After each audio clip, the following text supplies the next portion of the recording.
Let us have this conversation. This conversation is uncomfortable, but it is necessary, especially now. As Kenyans, we've come a long way. One of the things we were able to achieve during the Gen Z revolution is the end to tribalism. Why are we struggling to bring it back? What change do we want in our country, and how will we achieve it? Ladies and gentlemen, all the people of Kenya, it is time we look at ourselves in the mirror and ask ourselves, where does bad leadership begin? The people in Embu yesterday are the ones that have made me to do this video today, because they were clapping and cheering for Uhuru Kenyatta and for Rigathi Gachagua. My question is, why? What have they done to deserve it? One of the things that we must do if we take the leadership of this country is to recover the stolen wealth of the people of Kenya, beginning with the land that has been grabbed, our natural resources, and even money that has been stolen through corruption. Why should you people tell us that once Uhuru has retired, uyo wacha apumzike? Why should he rest with our money? Why not return the money that has been stolen and put abroad, that has been used to build expressway, where in every 10 shillings that a Kenyan pays, 6 shillings goes to his pocket? Did the problems that we have today begin with William Ruto? William Ruto is a greedy president and very corrupt. But is he alone? Did he begin it alone? Why is it that when William Ruto became president, he never followed up on the money that was stolen by the Uhuru government, including the money that was stolen on election day when we were voting? 12 billion shillings was withdrawn from our treasury. Walifagia ya mwisho, and they banged the door. And that was nobody but Uhuru. But has he ever followed up the money? No. Why? Because they are one family. They've been stealing together. They began this together. They registered accounts abroad together. They changed our Public Financial Management Act together. They stole Eurobond together. They stole money from SGR together. They are together in most of these things. So why does Uhuru deserve an applause and a cheer? Did Kikuyu businesses do better when Uhuru was president? Didn't most of you lose the property that you built during Kibaki's time? Was your agriculture doing better because of Uhuru? Was your infrastructure better? It was corruption left, right, and center, beginning even with the project for school laptops. The Uhuru's presidency was part of the problem that we are trying to solve. Ladies and gentlemen, from the mountain, you were not wrong to reject Uhuru. Stop regretting. There is nothing that you said about Uhuru when you were rejecting that was a lie. The only mistake we made was voting for William Ruto. And we have to accept that mistake and correct it. And the way to correct that mistake is not Gachagua. Why would we jump from one frying pan to another frying pan? Is there a shortage of good leadership in the mountain? Are there not children born of women in the mountain, men and women of integrity who can actually be leaders in our country in the mountain? Are they not there? So what is this? Why are we celebrating mediocrity? Ladies and gentlemen, we need, as a Kenyans, to have this conversation. It has just begun in the mountain. But the problem is not only in the mountain. You go to Nyanza, they have the same problem. They celebrate the leaders that steal from them. You go to Coast, same problem. They celebrate the leaders that have stolen from them. You go to Ukambani, same problem. You go to Western Province, they received MP for this one called Waluke in jubilation when his corruption case collapsed. In Machakos, they received Wavinya Ndeti with jubilation. What exactly are we doing? Kenyans, can you be serious whether you want change or not? Can you just be serious for a moment? Museme, tunataka mabadiliko na tutaipata namna gani? We cannot get mabadiliko from the same, exchanging the same corrupt leaders. Ati we are choosing a lesser devil. Why are we choosing a lesser devil?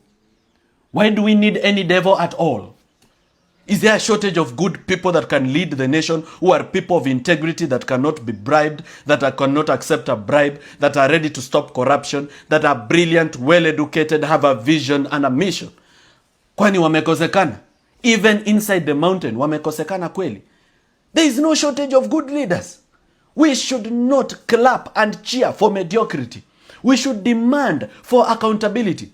And let me tell you this, Kenyans, and this is not only to the people of the mountain, this is to all Kenyans. There is no benefit when the leader comes from your tribe, but there is benefit when a leader is a person of integrity with a vision and who is accountable. There is benefit for everyone. A leader doesn't have to come from your tribe. And let me ask the people of the mountain, the governors that steal from you, are they from a different tribe? Did somebody come from Nyanza come and become a governor in Kirinyaga and steal from you? Did somebody come from Western? Did somebody come from Coast? Did somebody come from Eastern? Did somebody come from Rift Valley? The governors who have stolen your resources, made you poor, your hospitals don't have medicine. I have toured your hospitals. Why do you watch the Vampire Diaries? Is it an entertainment joint? You don't watch the Vampire Diaries for entertainment. The Vampire Diaries is to provoke you to take action about your nation. It is to provoke you to think of change and think of a better Kenya. The governors who are stealing from you, they are from your tribe. Mbona hawajawaonea huruma? Kwa nini hawajasema mimi ni governor wa hii county, mimi ni Mkikuyu kama hao Wakikuyu wenye naongoza sitawaibia? Why? There is no benefit that even the people of my tribe can get at just because I become president. The only benefit they can get is if I clean up the economy and make the economy work and make investors make money and make people, get employment and bring investment and end corruption. They will benefit not just because they are from my tribe, because every Kenyan is benefiting. They'll benefit like every other Kenyan. They'll make their money. They will grow. They'll buy their property. My friends, please don't celebrate these people. They are the reason we are in this problem. Hakuna kupigia makofi watu wa ufisadi. Unapiga makofi ya nini? Ya nini? Na wapigia makofi kama nani? Umetusaidia na nini? Why? Gachagua was impeached. What has the mountain lost? What have you lost? What have you lost? Mumepoteza nini? Ever since the guy left, ni nini halikuwa na wafanyia yenye sasa haitafanyika? There was nothing happening and nothing will happen. Ilikuwa ni wizi na watu kutengeneza pesa yao. So why should we sympathize? Hati yo sasa muweke kwa simu aongeleshe? No. Hey, hapana. Let me tell you guys, there's a difference between leaders and politicians. I classify myself as a leader. Politicians try to be right. Wanasikiza ground. Ground inasemanje? Ground inasema Gachagua. Wacha tu flow nayo. Mambo ya ground, no. The ground can mislead us. The majority can be wrong. And when a nation is going in the wrong direction, it is good for leaders of integrity to stand up and say, hapana, watu wangu, mimi ninawapenda, lakini mnapotea. Na nyinyi watu wa Mount Kenya, nitafutieni shamba Nyeri. I want to come and live amongst you. I want to understand the problem. Nataka nikuje tu nijenge nyumba hapo, I live there. I take Moratina with you, I sit with you in hotels and understand what exactly is the problem.